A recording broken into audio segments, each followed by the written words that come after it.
Sebentar-sebentar Indonesia akan kolaps, akan chaos, akan apa, ya kan? Rupiah begini, dolar begini, dolar. Orang rakyat di desa nggak pakai dolar kok, ya kan? Pangan aman, energi aman. Kita harus genjot pajak dari rakyat. Jadi nanti kita akan datang ke seluruh unit pelaku usaha dan juga door to door ke rumah. Saya bilang kepada seluruh petugas sensus harus pandai-pandai mengolah kata, merayu kepada para responden untuk mereka supaya berkata dengan sebenar-benarnya. Teman-teman, pernahkah kita bertanya mengapa nilai rupiah bisa melemah? Modal asing tiba-tiba keluar dari Indonesia. Lalu dampaknya terasa hingga lapangan kerja semakin sempit. Padahal sektor produksi masih berjalan, barang tetap diproduksi, masyarakat juga masih berbelanja seperti biasa. Namun, hanya karena sentimen pasar berubah negatif atau suku bunga The Fed naik, capital outflow langsung terjadi. Kondisi ini bisa semakin buruk ketika gejolak politik menurunkan kepercayaan pasar terhadap rezim yang berkuasa. Fenomena ini menunjukkan bahwa penggerak ekonomi modern tidak selalu bertumpu pada sektor real. Hari ini, suku bunga dan transaksi spekulatif di pasar keuangan justru memiliki pengaruh yang sangat besar terhadap stabilitas ekonomi. Disinilah Al-Quran memberikan perspektif yang menarik. Allah Subhanahu wa Ta'ala berfirman bahwa orang-orang yang memakan riba tidak dapat berdiri melainkan seperti berdirinya orang yang kerasukan setan karena penyakit gila. Al-Quran juga melarang praktik yang mengandung unsur spekulatif, sebagaimana dalam Quran surat Al-Maidah ayat 90. Mengapa? Karena riba pada hakikatnya adalah transaksi uang dengan uang yang menghasilkan tambahan berupa bunga.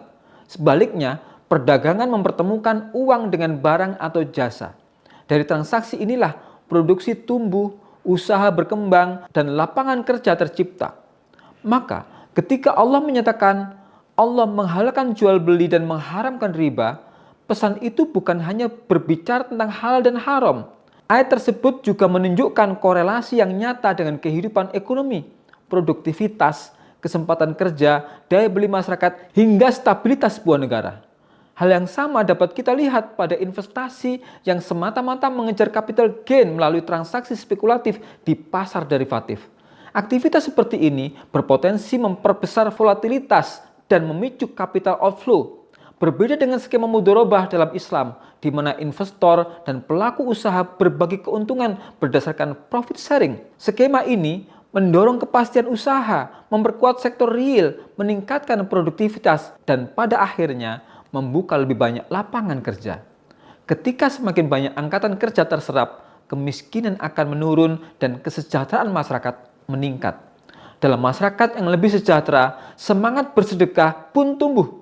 Daya beli meningkat, sektor industri berkembang, dan firman Allah dalam surat Al-Baqarah ayat 276, Allah memusnahkan riba dan menyuburkan sedekah menjadi semakin nyata dalam kehidupan sosial dan ekonomi. Pertanyaannya, apakah Indonesia akan terus mempertahankan sistem kapitalisme seperti hari ini? Ataukah berani mempertimbangkan sistem ekonomi yang berlandaskan petunjuk ilahi? Lalu, bagaimana jika sumber daya alam dan faktor-faktor produksi yang menguasai hajat hidup orang banyak benar-benar dikelola secara independen oleh negara? Saya ingin mendengar pandangan kalian. Tulis pikiran kalian di kolom komentar karena masukan kalian akan menjadi bahan diskusi pada video bagian ketiga agar kajian ini semakin progresif, kritis, dan mendalam.